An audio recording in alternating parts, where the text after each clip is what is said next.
എന്താ മോളെ?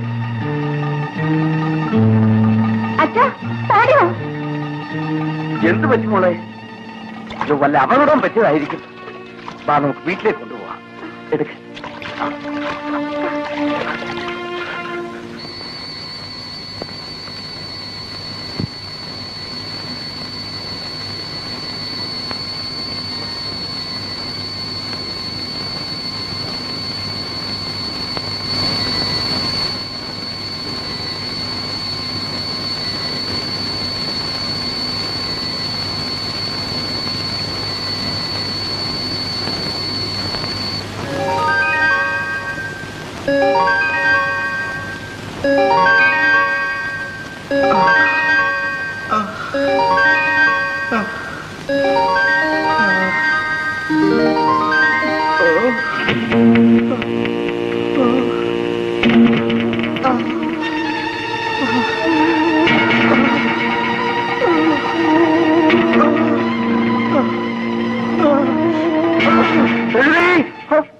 എന്താ മോനെ? നിങ്ങളാരാണ്? ഞാനിങ്ങനെ ഇവിടെ എത്തി? മോൻ ഇന്ന് രാവിലെ നദിക്കരയിൽ അബോധാവസ്ഥയിൽ കിടക്കുകയായിരുന്നു. ഞങ്ങളാണ് ഇവിടെ കൊണ്ടുവന്ന് കിടത്തിയത്. ഞാൻ ഈ ഫോറസ്റ്റിലെ ഗാർഡാണ്. ഇതെന്റെ മകൾ രാജി. മോൻ കിടക്ക്, അല്പം വിശ്രമിക്ക.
ചേട്ടാ,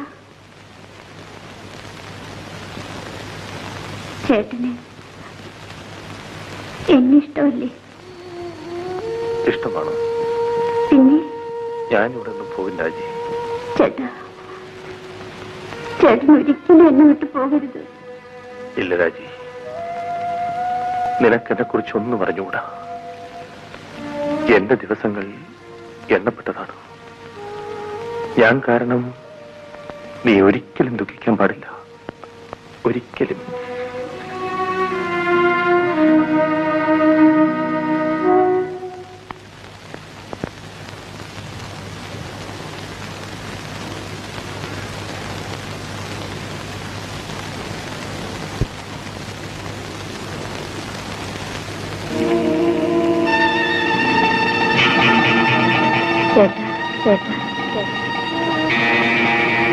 ചേട്ടാ, ചേട്ടാ,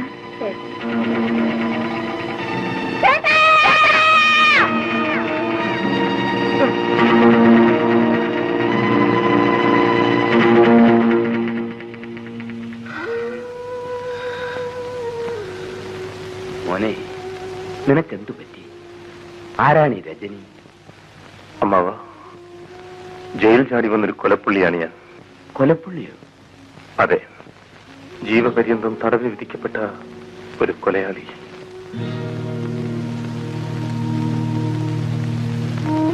ഈ എന്തിനു വേണ്ടി മോനിത് ചെയ്തു? എന്റെ പെങ്ങൾക്ക് വേണ്ടി. എന്റെ ഒരേ ഒരു പെങ്ങൾക്ക് വേണ്ടി ഞാനെല്ലാം പറയാം ബാബ. ചെറുപ്പത്തിലെ എന്റെ അച്ഛനും അമ്മയും മരിച്ചുപോയി. പിന്നെ ഞാൻ ജീവിച്ചത് തന്നെ എന്റെ പെങ്ങൾക്ക് വേണ്ടിയായിരുന്നു.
എന്റെ ജീവനെ പോലെ ഞാൻ അവളെ വളർത്തി വലുതാക്കി.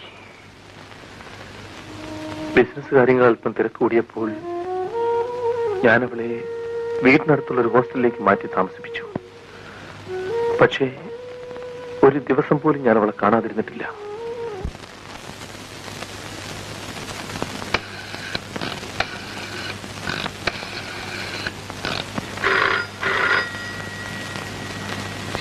രജനിക്ക് ഫോൺ വന്നിരിക്കുന്നെന്ന് പറയും. ഫോൺ എടുക്കാതെ രജനിക്കാണെന്ന് മേട്ടൻ എങ്ങനെ തീരുമാനിച്ചത്? രജനിയുടെ ചേട്ടൻ വിനോദാണ് എപ്പോഴും ഫോൺ ചെയ്യാറുള്ളത്. സംശയമുണ്ടെങ്കിൽ എടുത്തു നോക്കൂ.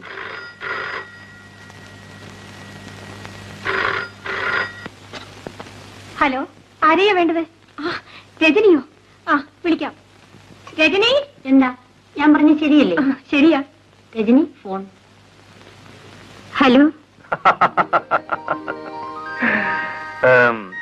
ഞാനെപ്പോഴും ഫോൺ ചെയ്യുന്നോണ്ട് നീ കളിയാക്കുന്നേ? നിന്റെ മാറ്റിനോട് പറയണം ഒരു ടെലിഫോൺ ഇട്ട് നിയമിക്കാൻ. ശമ്പളം ഞാൻ കൊടുത്തോളാം. 1 സെക്കൻഡ്.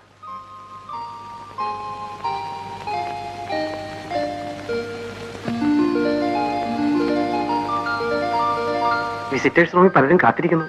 ഞാൻ അങ്ങോട്ട് വരാൻ പറയൂ. രജനി, ഇന്ന് രാവിലെ നിന്നെ വന്ന് കാണാൻ സാധിക്കാണ്ടാണ് ഞാൻ ഫോൺ ചെയ്തത്. നാളെ രാവിലെ നിന്നെ കണ്ടിട്ടേ ഓഫീസിൽ വരുള്ളൂ. പ്രോമിസ്. വെക്കട്ടെ?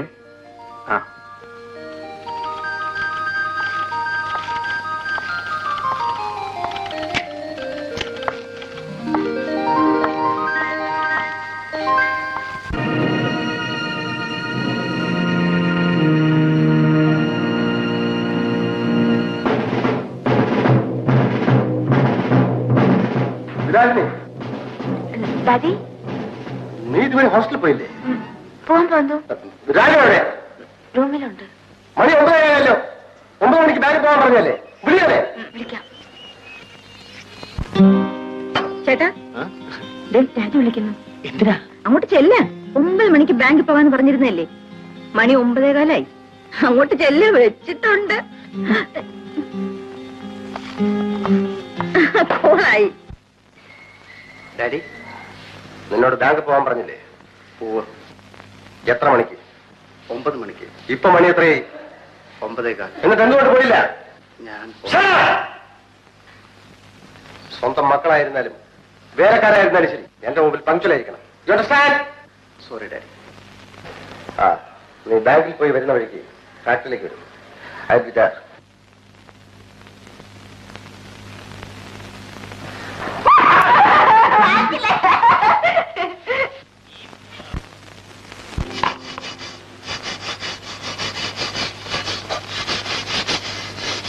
കുട്ടപ്പ, എന്തോ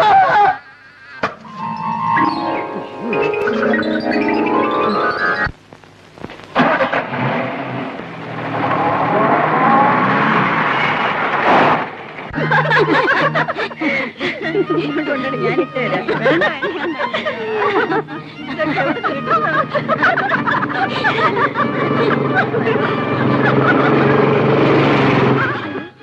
ഹായ്. ഇങ്ങോട്ട് വന്നേ. ഇവിടെയാണല്ലേ പറഞ്ഞേ? ഇത് പിടിക്കും.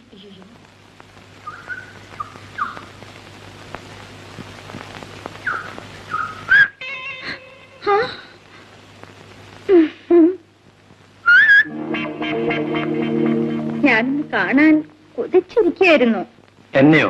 ആ, ഞാൻ എന്ന് വരുന്നുണ്ടല്ലോ. എനിക്കറിയാം. ഹോസ്റ്റലിലെ പെൺപിള്ളേരെ കണ്ണു കാണിക്കാനും കമന്റ് അടിക്കാനും അല്ലേ? ഇപ്പൊ എന്തിനാ എന്നെ വിളിച്ചത്? നമുക്ക് ബീച്ചിലേക്ക് പോകാം. മാറി. ഞാൻ നിന്റെ കൂടെ ബീച്ചിൽ വരണോടാ. എടി നിന്നെ. ആ പോടാ. പിന്നെ മര്യാദയോട് കാണിച്ചാലേ അടുത്ത് നിന്റെ അണപ്പല്ലളക്കും.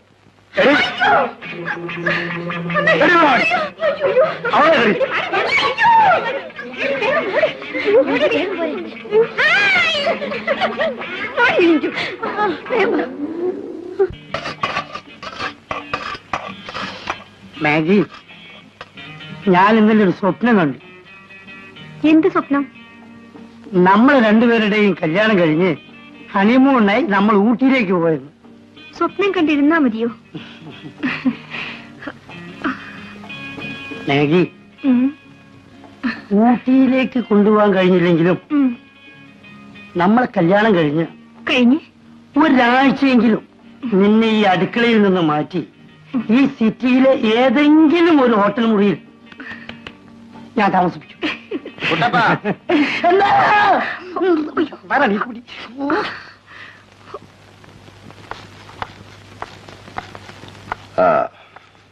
നാളെ വിലാസിനിയുടെ ബർത്ത്ഡേ ആണ്. രാജകുഞ്ഞ് എന്നോട് പറഞ്ഞിരുന്നു. അവളുടെ 17ാമത്തെ ജന്മദിനം. നമുക്കത് നന്നായി ആഘോഷിക്കണം. നീ തന്നെ എല്ലാ കാര്യവും ശ്രദ്ധിക്കണം.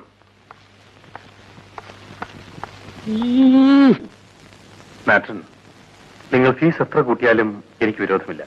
പക്ഷെ എന്റെ സഹോദരി സന്തോഷമായിട്ടൂടെ കഴിയണം. മിസ്റ്റർ വിനോദ്, രജനി മാത്രമല്ല, ഇവിടുത്തെ എല്ലാ കുട്ടികളെയും ഞാൻ ഒരുപോലെയാണ് സ്നേഹിക്കുന്നത്. വിനോദ് ഇരിക്കൂ, ഞാൻ രജനി പറഞ്ഞയക്കാം. ഓ,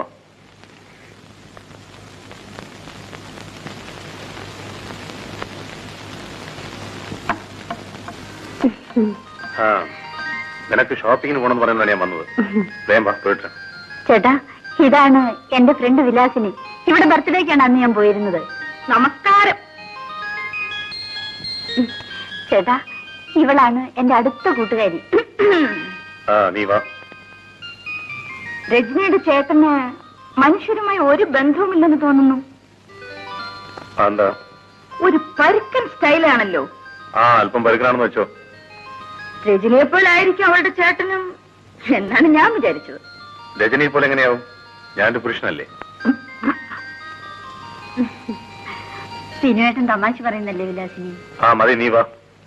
വേഗം ചെല്ലു, അല്ലേ ഇപ്പൊ നമ്മളെ തല്ലിക്കളയും. പൊയ്ക്കോ, വേഗം പൊടി. Bye bye.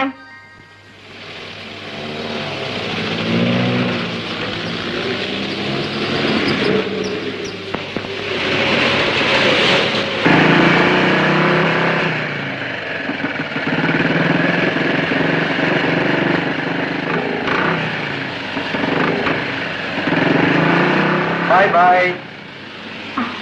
ഇയാളാണ് ചേട്ടാ ഞാൻ അന്ന് പറഞ്ഞ റോബർട്ട്. ഇയാളുടെ ശല്യം കൊണ്ട് പെൺകുട്ടികൾക്ക് റോഡ് നടക്കാൻ വയ്യ. പല പ്രാവശ്യം ഇയാൾ എന്നെ പുറകെയും വന്നു.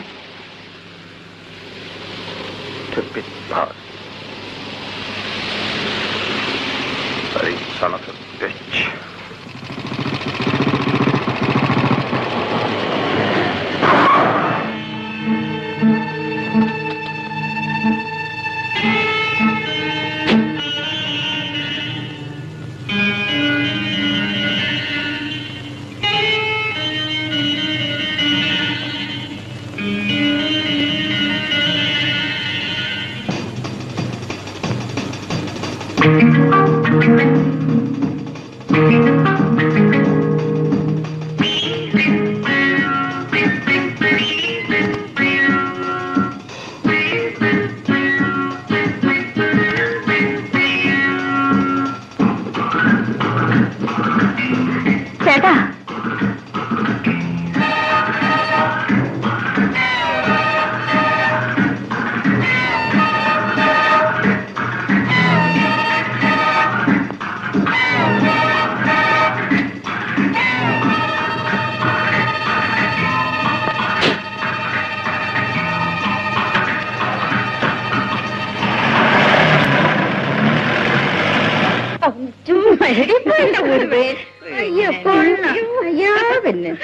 ചേട്ടന് തലമുടി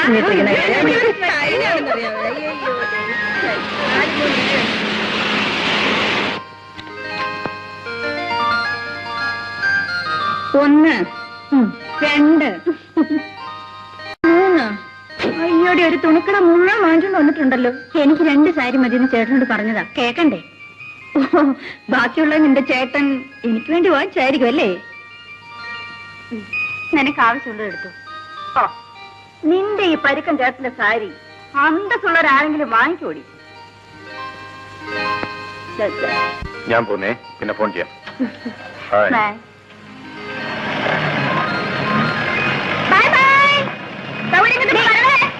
ചേട്ടൻ ഇനി ഇത്രയും കളിയാക്കിയിട്ടും എന്തെങ്കിലും ഒരു മറുപടി പറഞ്ഞു. ഇടി മണ്ടു, നിന്റെ ചേട്ടന് ദേഷ്യം വരുന്ന കാണാൻ നല്ല രസമാണ്. അതുകൊണ്ടല്ലേ ഞാൻ അങ്ങനെയൊക്കെ പറഞ്ഞത്. നീ നോക്ക്, ചേട്ടൻ ലോകത്ത് ഏതെങ്കിലും ഒരു പെണ്ണിനോട് സംസാരിക്കുന്നെങ്കിൽ അതെന്നോട് മാത്രമാണ്. എടി, ഇഷ്ടമുള്ളതുകൊണ്ടല്ലേ ഞാൻ അങ്ങനെ പറഞ്ഞത്. ആ, കളി കാര്യമാകരുതേ. ഓ, പിന്നെ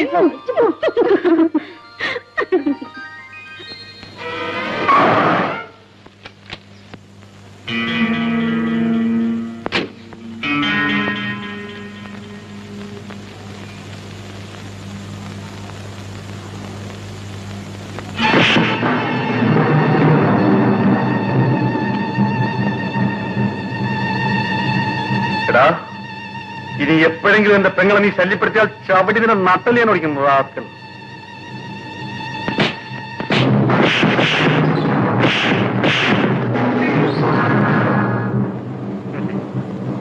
അവൾ നിന്റെ പെങ്ങളാണ്.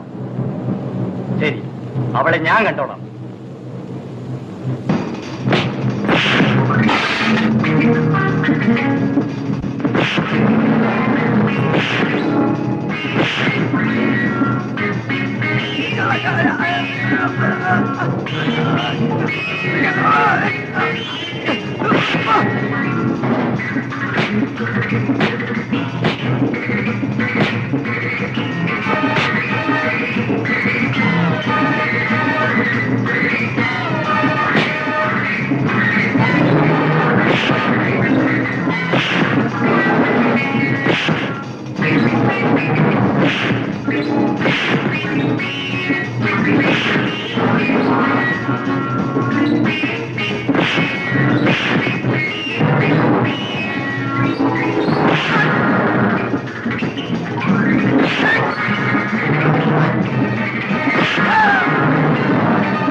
ചേട്ടനോ?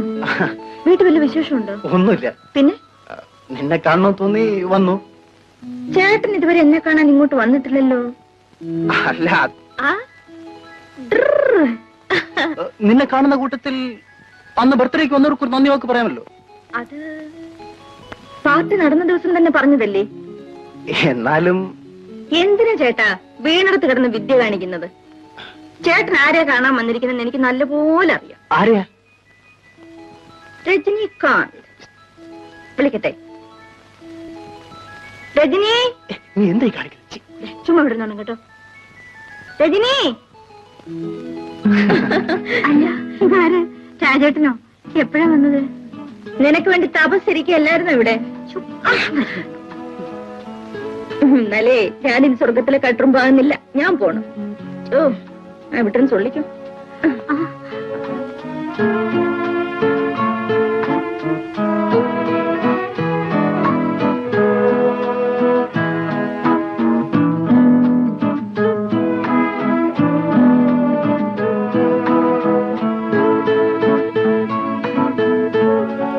എനിക്ക് രജനിയോട് ഒറ്റയ്ക്ക് ചില കാര്യങ്ങൾ സംസാരിക്കാനുണ്ട്. ഒന്ന് പുറത്തേക്ക് വരാമോ?